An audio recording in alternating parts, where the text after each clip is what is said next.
Hey guys, this is Alan Moore, certified financial planner and founder of Serenity Financial Consulting. Thanks for joining me.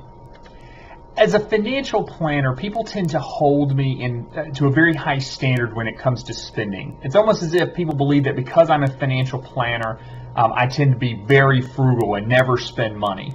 On one hand, I would contend that I don't know that financial planners are any better at managing their own finances than other people are, sort of like doctors that smoke. But either way, that's a conversation for another day.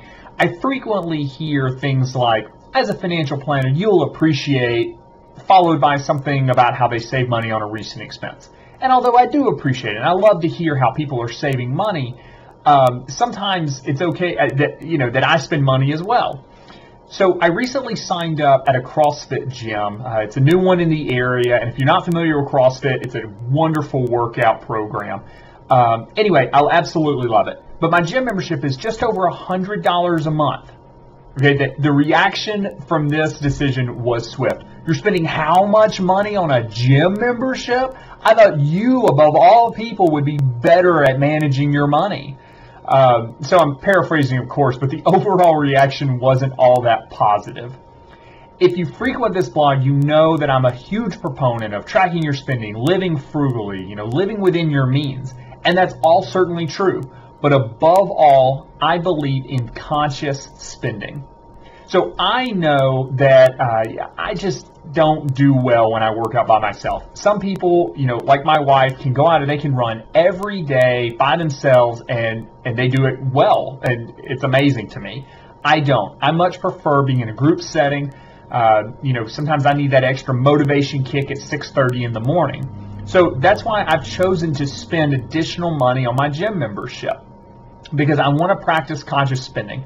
I believe that the gym membership makes me happier and it makes me healthier to be working out a few times a week. Now, what many of us do, however, is what I like to call unconscious spending. So I want you to take a look at your bank statement. See if you remember every recent purchase that you've made over the last 48, 72 hours. What a lot of us do is we just go through our daily routine and we spend money in that daily routine and we don't even really realize it. Unconscious spending is when we spend money without sitting down to think if this really makes us happier. Now again, I believe that working out is going to make me healthier, it's going to make me happier, and I do a lot better in a gym setting. So I've chosen to spend that $100 a month on my gym membership.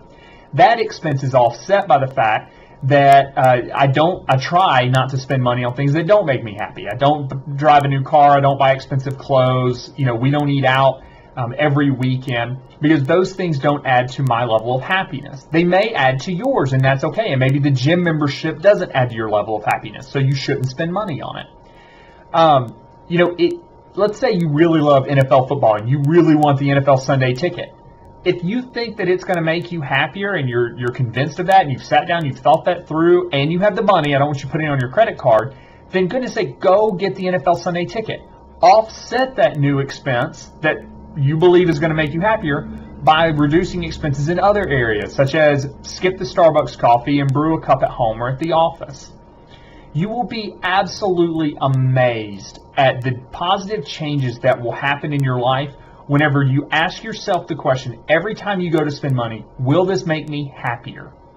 And many times you'll get it wrong, okay? You'll think that it's going to make you happier, and it ends up just being a short-term happiness, and it really doesn't provide anything long-term. We need to learn from those decisions and those mistakes. So what do you think? Have you ever spent money on something and thought it would make you happier, but it didn't? Do you pay a little extra each month for anything that you'd like to share with us? Definitely feel free to share in the comments section below. That's all I have for today. Thanks so much for joining me.